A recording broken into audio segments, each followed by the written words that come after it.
All right, let's jump into this, shall we? You know, I love me some 80s movies. And The Breakfast Club, I mean, come on, it's iconic. And the review you sent, it seriously got me pumped to do this deep dive. Oh, yeah.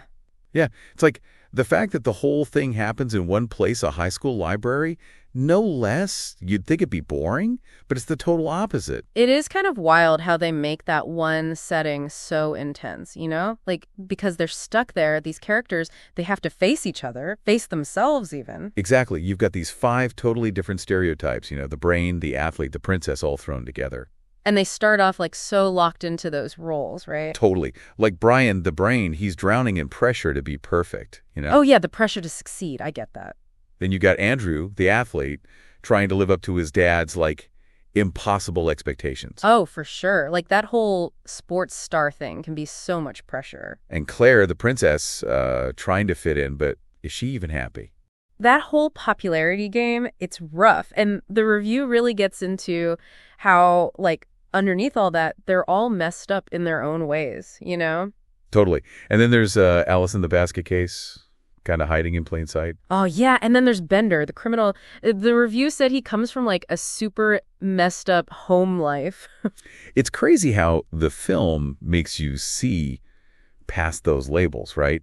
Like you start to realize these kids are all just human. It's deep, man. Okay, got to talk about Judd Nelson as Bender. The review is all over that, saying he totally steals the show. He does. It's like he's got that bad boy thing going on, but there's also this, vulnerability makes you kind of root for him, even when he's being a jerk. Yeah, totally. It's that mix of, rebel and wounded soul. Makes you wonder what's going on under the surface, Oh, yeah, and they did mention that not all of Bender's behavior, especially with Clear, holds up today, Yeah, the review called it out as being pretty problematic by today's standards. Times change, right? What was cool back then can be totally cringe now. Big time. Definitely something we should get into a bit later. For sure. But first, can we just talk about the music for a sec? This movie's soundtrack is pure 80s gold. Oh, yeah. You hear Don't You Forget About Me, and you're instantly back in high school, whether you were actually there or not. It's like a time machine. And the review actually talked about how the whole soundtrack, with all that new wave and pop, it adds to the whole feeling of the movie. All that teen angst and rebellion, The 80s were wild, man. And that music, it just captures that whole vibe. One thing I love about this movie, and a review pointed this out too, is how it tackles all these big themes. Stereotypes, parents being a pain, that whole feeling of not fitting in. Oh, I felt that. Still do sometimes, honestly. Right, who hasn't felt that pressure to be someone they're not? And the film doesn't give you a nice, clean ending either, do these kids stay friends after detention? Who knows? It's kind of frustrating, but also, more real, right? Totally. Life's messy like that. But the review did mention some criticisms of the film, didn't it? It did. I'm curious to hear what they were, because they still gave it a super high rating, a 9 out of 10. Right. Clearly it's doing something right, despite maybe having a few issues. Want to get into those. Definitely. But first, we have to talk about the confession scene. The review is gushing about it. Why do you think it's so powerful? Man, that scene just gets me every time. It's raw, they're all just laying it all out there, their fears, their secrets. It's real. It's they finally dropped the act. They're not the brain or the athlete anymore. They're just people. Vulnerable. And it kind of makes you realize that everyone's got their own stuff going on, even the ones who seem like they've got it all together. It's a good reminder for sure. You ready to unpack some more of this? Let's do it. That confession scene, the whole movie builds up to that, It's true. They start out all separated, hiding behind their, roles. But then slowly they start to open up, let those walls down. And John Hughes, the director, he does such a good job of making that feel natural. It's not forced or anything. No, it feels real. But speaking of real, we got to circle back to Bender.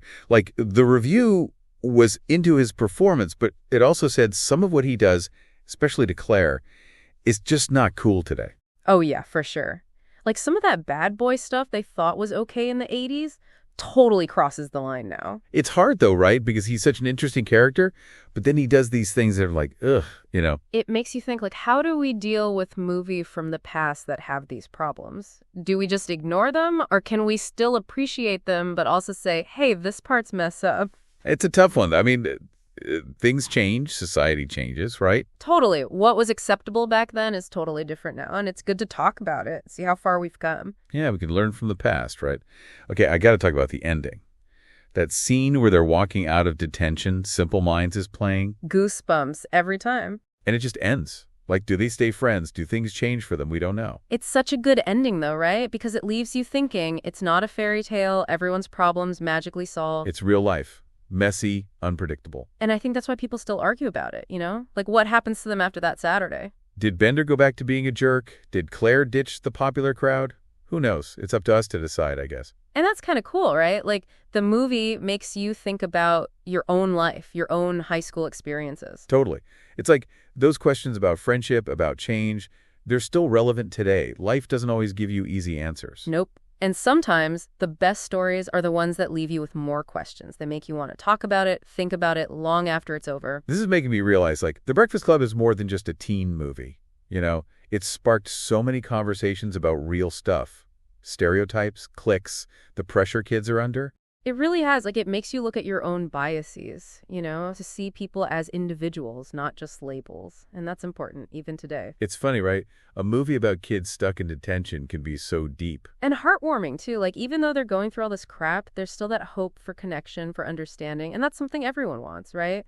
To belong, to be seen for who you really are. It doesn't matter what age you are. It's pretty amazing how this movie still has that power after all these years. Storytelling, man, when it's done right, it can really stick with you, make you think, makes you feel.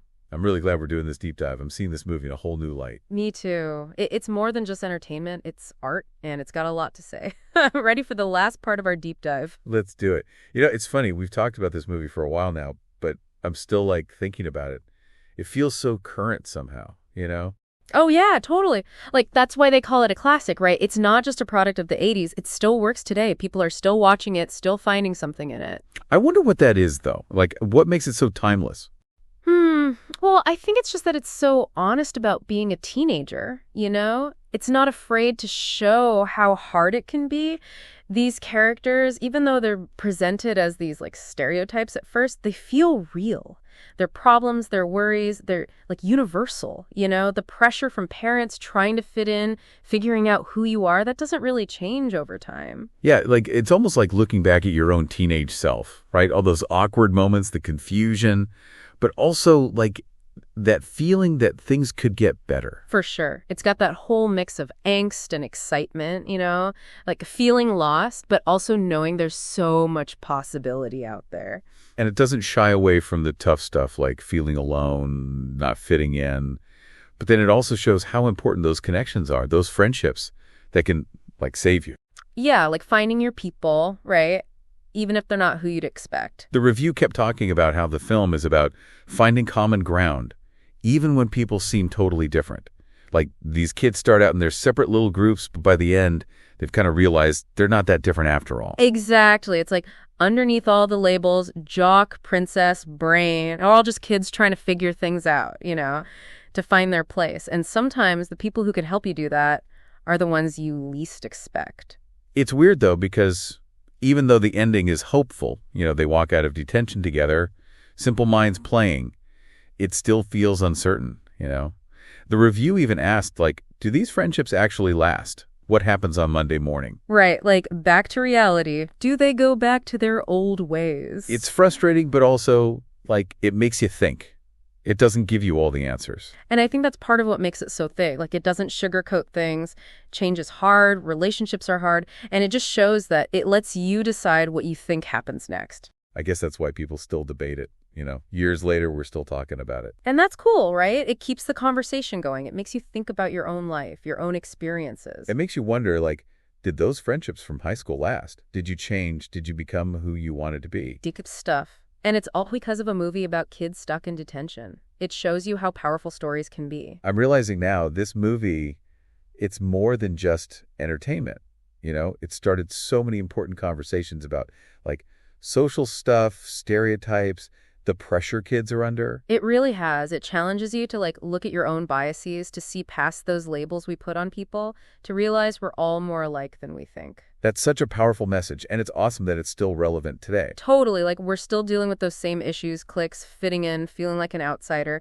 But the Breakfast Club shows us that we can be better, you know? We can connect with people who are different from us, break down those barriers. This deep dive has been amazing. I'm seeing this movie in a whole new way now. It's not just a fun 80s movie. It's like a work of art that still has something to say. I'm with you there. It's been great talking about this with you. And hey, to everyone listening, I hope this has made you want to rewatch The Breakfast Club. Or, even just think about these ideas, those big questions the movie asks about life, about ourselves. They're worth thinking about, even today. Yeah, keep those conversations going. Absolutely. And until next time, remember, we're all in this together, just like The Breakfast Club.